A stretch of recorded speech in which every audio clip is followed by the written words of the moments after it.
one of my experiences working with tech was at AT&T, and in the work that we did, we had wireline business that's still around, but it was customer proprietary network information. And what we're dealing with now, when you have not only the tablets and the cell phones, computers, that's not protected. So to me, I'm just so honored to have Eddie Borrero from Blue Shield of California talking about cybersecurity in the context of healthcare. We're going to have virtually joining us Dr. José Morey with his Astra Media, and then a gentleman that works at Santa Clara University at the Markkula Center for Applied Ethics. Don is going to let's take a look at talking about slides, taking a look at the need for ethics when we look at technology. So gentlemen, I'll turn that over to you. All right. Well, can you guys hear me? Everyone hear me okay? And do we have Jose yet? Jose's We got him. I'm on. Great. Awesome. So my name is Eddie Borrero. I'm the Chief Information Security Officer for Blue Shield of California. I'm also an IT executive that runs a lot of our technology teams. And with me I have two distinguished gentlemen. To the left of me is Don Heider, Executive Director of Markkula Center of Ethics at Santa Clara University. And on screen you have Dr. José Morey, CEO of Astra Stream Media, joining us virtually. Say hi, Jose. Hey, everybody. Say hi, Don. Hello. Yeah, all right. I'm going to just kind of talk about Don and Jose really quickly. So Don is the Chief Executive, as I mentioned, at Markkula Center for Applied Ethics at Santa Clara University. He's responsible for vision, strategy, fundraising, and leadership. In addition, he serves as John Courtney Murray's San Jose University Professor of Social Ethics and holds an appointment as Professor of Communication. Formerly, he was the Dean of the School of Communication at Loyola University in Chicago, Associate Dean of Philip Merrill College of Journalism at the University of Maryland, College Park, and as Associate Professor of Journalism at the University of Texas at Austin. He won 5 Emmy Awards during a decade-long career in television news. He is an expert on ethics and virtual communities. So, give him a round of applause. Thank you. Then on Zoom, we have Dr. José Morey, Eisenhower Fellow and co-founder of Ever Medical Technologies. He's a health and technology keynote speaker, author, and consultant for NASA, Forbes, MIT, the United Nations World Food Program, and the White House of Science and Technology Policy. He is considered the world's first intergalactic doctor and is often featured on Forums, Univision, CNBC, and NASA 360. He's coined Puerto Rico as the future Silicon Island, as appeared in Forbes, the weekly journal, Reddit, and Hispanic Executive. Additionally, along with Frank Carvajal, he is co-author of the Latinx Business Success by Wildly Publishing, recently highlighted as #1 on Amazon, available at Amazon, Barnes & Noble's, Target, Kindle, Kobo, and more. So let's get a quick round of applause for Jose.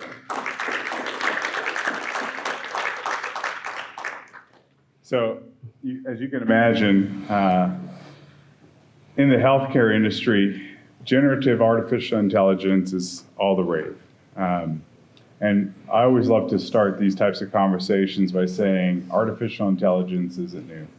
It's been around for 40, 50 years. And what we're seeing is the enablement of human beings being able to easily interact with artificial intelligence through generative artificial intelligence and large language models. And in healthcare, you hear it, you've heard it all over the last few weeks when it came to the election, how expensive healthcare is, how it's a divisive topic and subject when it comes to our politicians. But more importantly, it's something that our communities, especially the underserved communities, have a real hard time accessing. And so we believe that with the introduction of generative AI in particular and large language models, we can really reduce the cost of healthcare across the country and make it more accessible to our underprivileged and more equitable across the board. So that's how I come in this. And my role at Blue Shield of California is to ensure that when we implement technology, we do it in a safe and secure way, it's compliant, and it's equitable across the board. I am one of 3 members of our artificial intelligence governance body that head up our adventures, I'd like to call them, our experiments around how do we change healthcare for the good with generative AI. So with that said, maybe I'll start with you, Don. Please give us an overview of the concerns and or the dangers you see as AI grows, especially in the healthcare industry. Thanks. So happy to be here with you. So I head up the Markkula Center. We're the largest applied ethics center in the United States, and I have 12 staff that help me, 2 people that concentrate particularly on tech ethics, and I've been studying tech ethics for over 20 years. So you're right, AI is not new, and but generative AI is new, and it poses a lot of new threats to us as we move forward. I think I have a slide here. You got the title slide now. You want to? Yeah, can you move forward? You mind if I stand up? Will it mess up the cameras or anything? So you know, a few of the questions are from the technical safety. For instance, will AI systems work as promised, or will they fail? We've all heard stories about self-driving cars hitting people, right? And so that is just one example. If you think about what if a generative AI system is operating or your city water system or a defense system, right? And it goes wrong, it goes haywire in some way, that's a serious technical failure. So we can think about autonomous cars and other situations where this could really be serious. Some of the other risks from AI that we've already heard about, that you may have already read about in the news, are the bias in the data. So I don't know if you've heard the saying, garbage in, garbage out. So if you have to train the AI with data. So if the data is biased in any way, or it's only one particular set of people represented in it, that's going to be represented in what the AI puts out. So for instance, in facial recognition software, it's been very poor at recognizing not white males, basically. And so that bias in data is a real threat. I'm sorry, I got to step forward a little bit more. The algorithm itself is written by humans, so it's inscribed with certain biases from whoever wrote the AI. Can I jump in? Yeah, please. All right, so how many of you are familiar with how data is being used in the healthcare industry to kind of create assumptions, help assess? So long story short, all the data in the medical industry was collected mostly from white male individuals throughout time. And so when you think about how a doctor diagnoses you with symptoms and says you have a particular problem, that study and their understanding of what that disease or issue is comes from a pile of data that was mostly white male driven. And so there's not a lot of women data or female data in healthcare analysis. There's definitely not a lot of cultural and diverse data from different ethnicities in healthcare data. And so when you think about bias, doctors and the way they diagnose you have learned from a set of data that's been biased from the very beginning. And part of the challenge and concern is that if we're using artificial intelligence to take that same data and do an analysis of your health, it's probably biased from the start. And if you think about something like ChatGPT, these generative AI, it's basically going out, it's a large language model, and it's scanning everything on the web. Well, how much of the information on the web is accurate and truthful, right? Not all of it by far. And so it's taking any bias that's on the web that it finds, as long as it matches the search, the query you put in, and it's just passing it along to you. It cannot analyze, it cannot tell you fact from fiction. First question I asked ChatGPT is, who founded the Markkula Center? and it actually made up a name. So it's terrifying. I laugh, but it's a bit terrifying. And the scientists who have invented it don't really know why it makes up things. And so it's going to get better as it goes, but bias is one serious issue. Another is the companies are not transparent about how the AI works. So we can't see how they have programmed it, so we can't sort of analyze it. So, and AI also has the capacity to gather thousands and thousands of data points on each one of us. And a big question is, did we consent to that? The answer is, in most cases, no. And so this is another big issue that's going to be even bigger over the next few years is who controls your data? You know, about all the information that's gathered about you. Think about your automobile now. It sends to the car company in most cases thousands of data points about how far you drive, how fast you drive, if you're in an accident or not, and you probably didn't sign anything to consent to any of that information.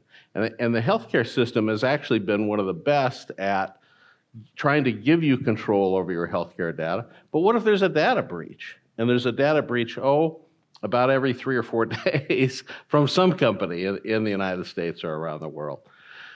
The other thing is malicious use. So humans control these systems, so we have to anticipate what the horrible people are going to do, right?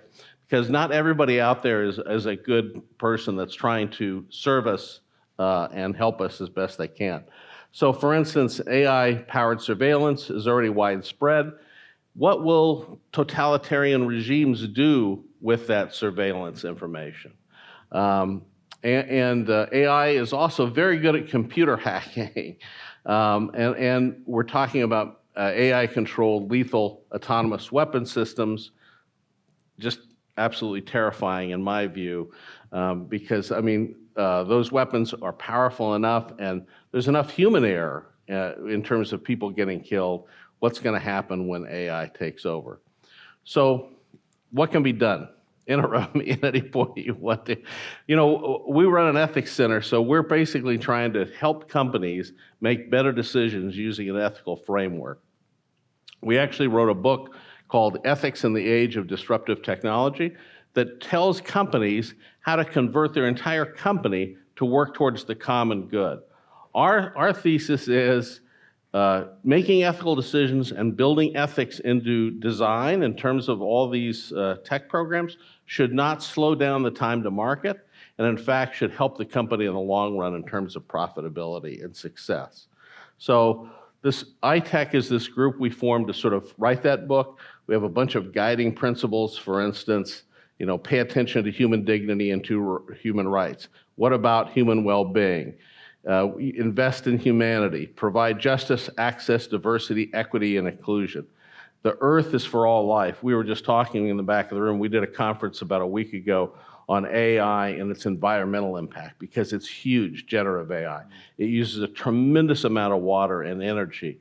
And how are we accounting for that? Well, just to kind of give you an example, let's do a Q&A here. How many people use ChatGPT or have ever used ChatGPT? How much water do you think one query to ChatGPT takes? I'll give you some options. A cup, a liter, a gallon. Those are 3. Take a guess.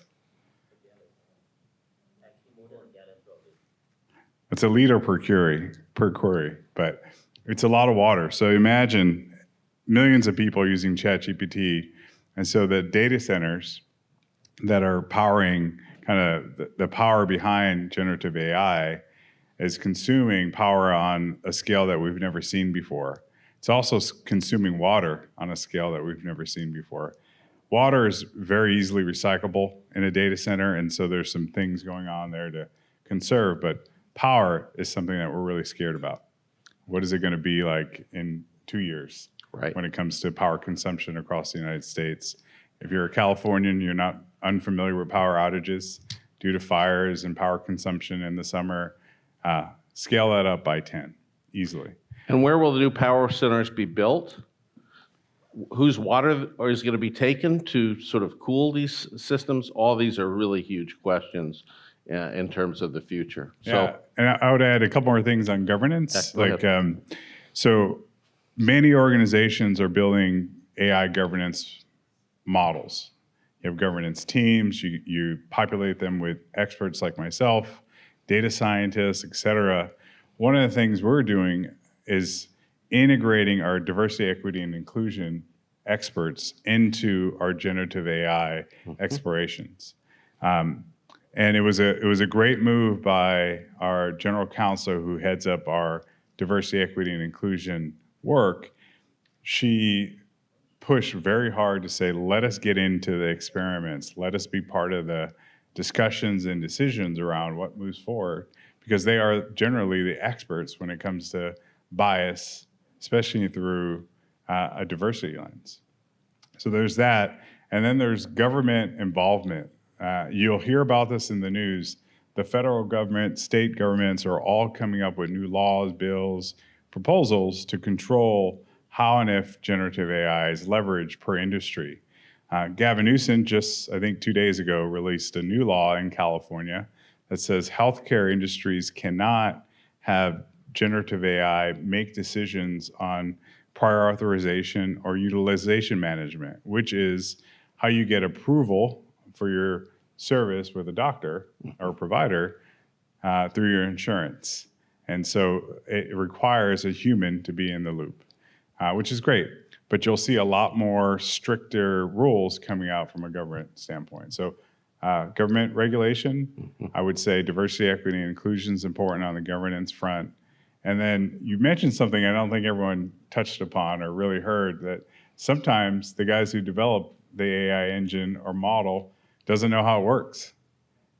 And we call that hallucinations, like the output of the input. Like you ask it a question, it'll give you the wrong answer and you cannot retrain it because it literally thinks it's right. And so there's still a lot of learning that needs to happen. Generative AI was released way too early by OpenAI, and then all the other companies have followed suit.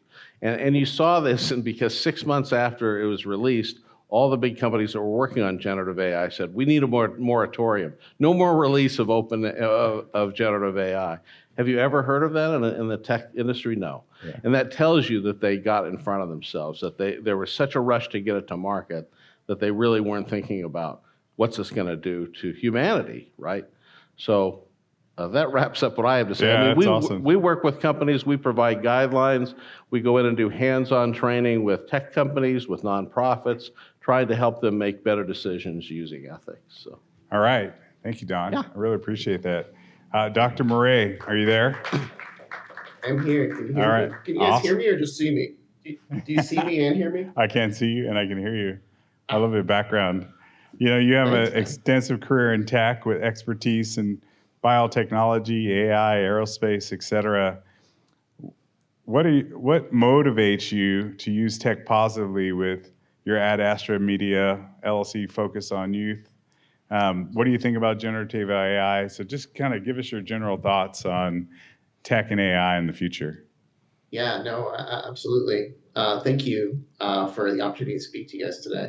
And obviously, I'm in Scrubs, so I'm a clinician by formal training. I was Associate Chief Health Officer for IBM, so I've been in the AI space for quite some time.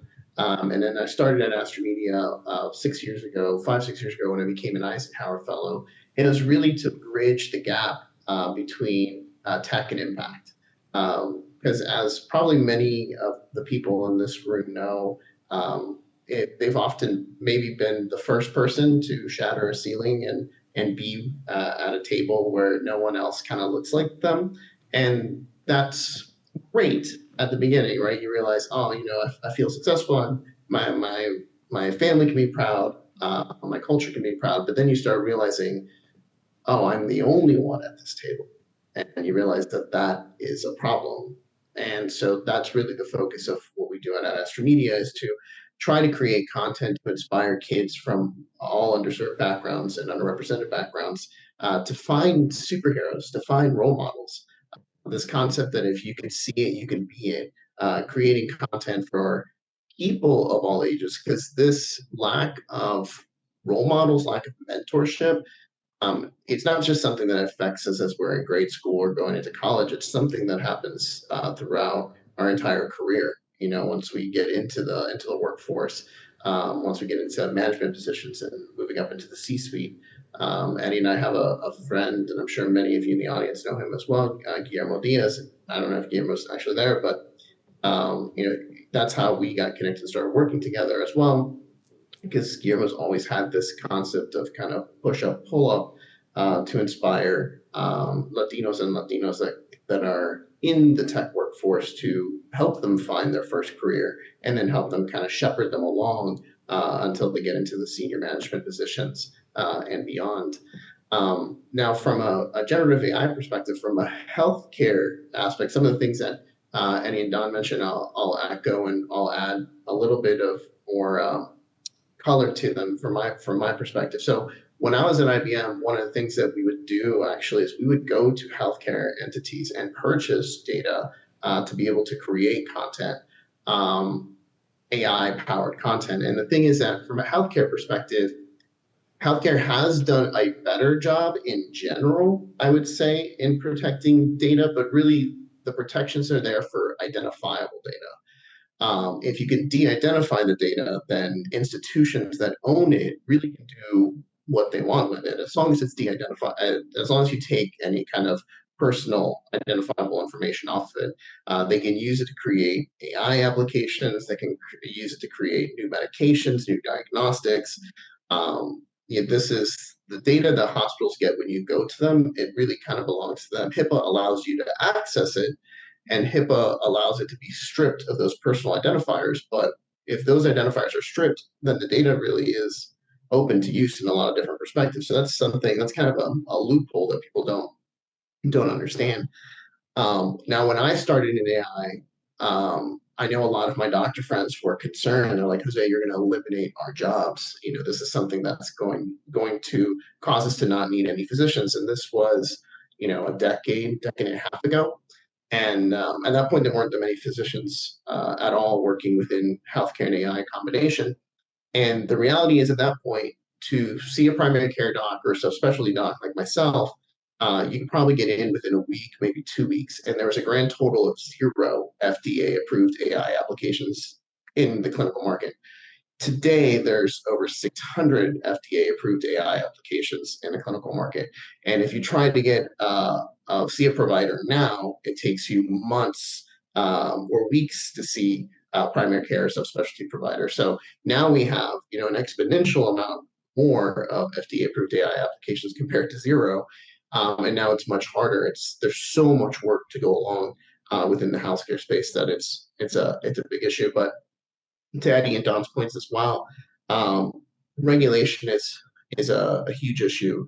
Companies have been tech companies in Silicon Valley are very infamous or famous, depending on which side of the aisle you fall on, of try fast, fail fast kind of perspective. And the reality is, in healthcare, you're dealing with people. So this try fast, fail fast mentality has to be tempered by what I would consider the Hippocratic Oath of first do no harm, of first care for your patients.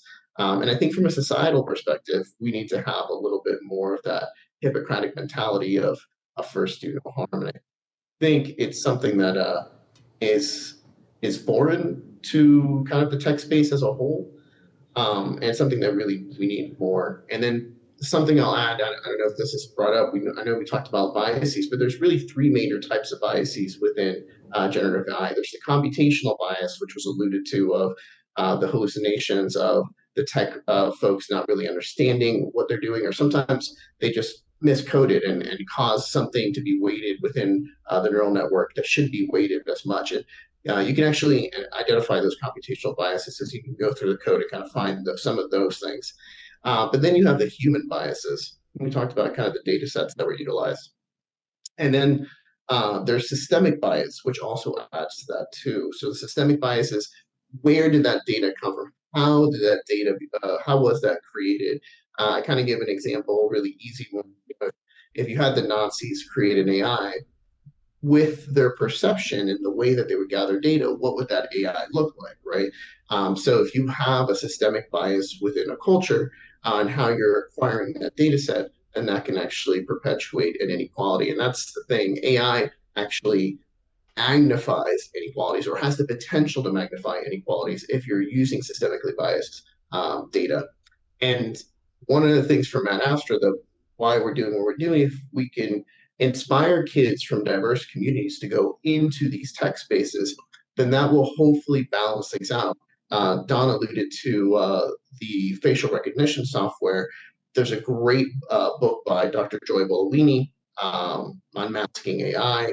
They turned it into a documentary, which I think is still on Netflix, called Coded Bias. If you haven't seen it, check it out.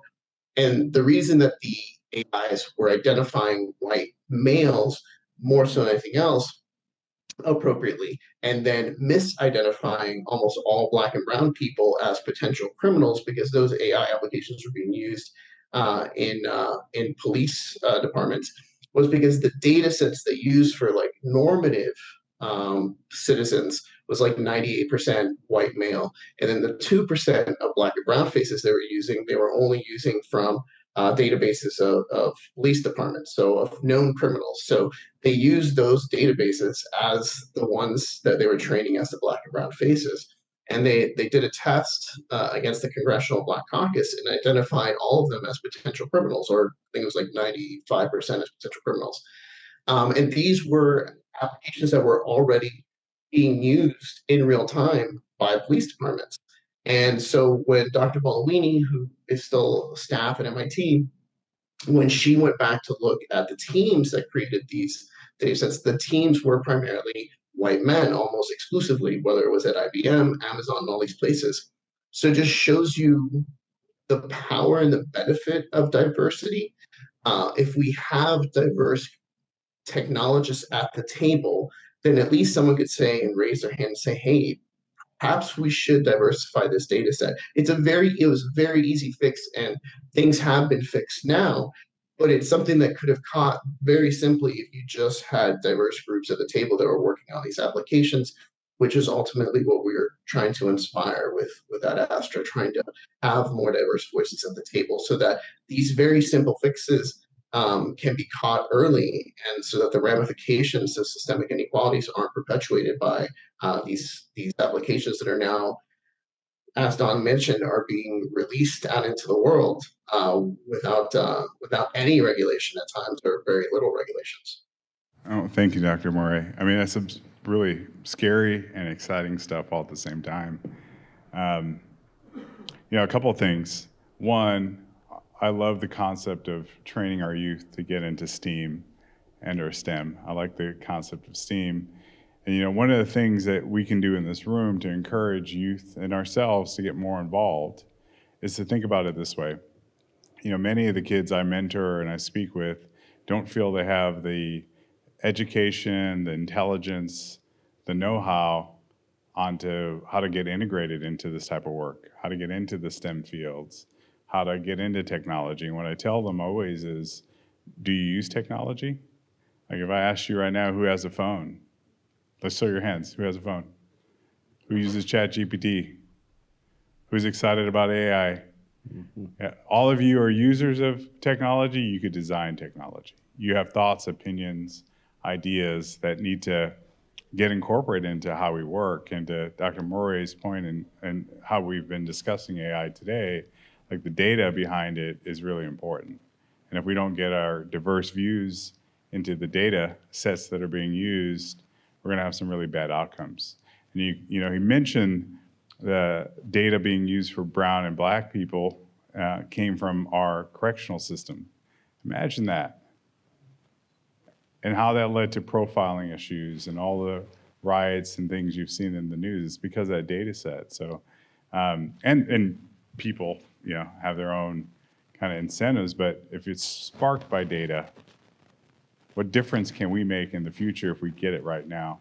So with that said, I know we only have a couple more minutes, but maybe Don or Dr. Morey, you guys can share any thoughts you have on what the audience can do to make a difference. Well, I think read and be aware as much as you can. One of the things we're doing at Santa Clara is we're integrating generative AI into the classroom. Now you say, well, you just told us how horrible it was and the problems with it. But we do that so that students can see what the shortcomings are. It's also an incredibly powerful tool that can be used for good as well. And so, I think the more we self-educate, the more we try it and see where it succeeds and where it fails, I think we're going to be better off. So, Thanks, Don. Dr. Morey, any final parting words on that? I would echo Don's sentiments and yours. Obviously, I'm on the same boat for the STEAM over STEM perspective. I think there's such power in arts to really bring out the humanity of this. And that's one of the things that we tend to forget. Sometimes we're in tech spaces and we forget about the human component of things. I think that's why it's so important to have that artistic perspective combined into anything we're doing or creating, because that's something that's very uniquely human. And to Don's comments, I completely agree. Education, education, education, education. Educate yourselves, educate your family, educate your neighbors, and engagement. We have to be more engaged now, more than ever. It takes a village to do anything worth doing and anything worth doing at a grand scale. So be educated on what AI is, what it is not.